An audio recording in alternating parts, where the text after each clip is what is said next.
One of the things you should perhaps be doing is asking yourself, where are we as a company in terms of our use of artificial intelligence in business development?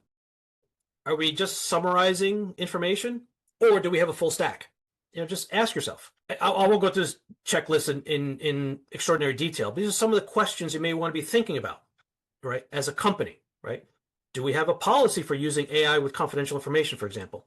Do we have the right tools, whether it's Copilot or something else? If you start saying yes to a lot of these, you're probably on the right track in terms of deploying artificial intelligence across your BD workflow.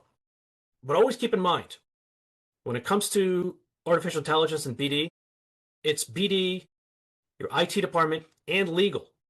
All three have to get involved because there are aspects of this that touch both IT when it comes to deploying these and also legal, especially when it comes to handling of confidential information. Okay. So what should you be doing now? Well, if you haven't really deployed artificial intelligence in your BD workflow, just identify one piece. Just identify one piece and start using it.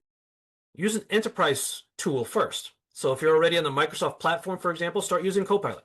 Just start using it. And there are plenty of courses and guides out there for how to use Copilot. Just make sure you understand where you're not allowed or where you're not supposed to be using artificial intelligence. Okay. So just start somewhere and start deploying. Okay. I won't say any more about Copilot other than it's there. It's evolving very, very rapidly. If you're using Google Workspace, it's comparable. I've never conducted any sort of side-by-side comparison. I use Word, Excel, PowerPoint. I've been using it for decades, so I've just naturally gravitated towards Copilot. It has its pros and cons. Copilot, because it's designed to be a RAG system, it doesn't access information from the web. So sometimes I find myself using Copilot in Claude or Copilot in ChatGPT. But again, you have to be careful not to upload confidential information into those public LLMs. Okay.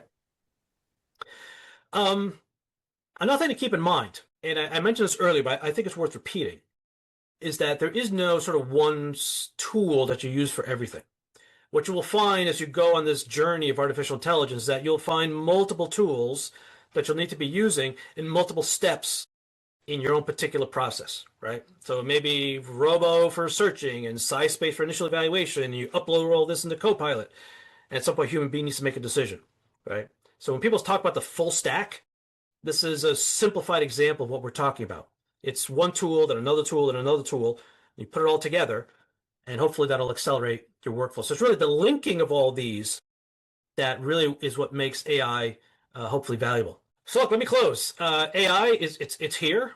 It's already here. The tools that we need to accelerate business development, they all exist. We don't have to generate anything new or novel necessarily, although you could build something new if you really wanted to. Okay. But AI in business development can enable us to assess things faster, better. It can make us more productive.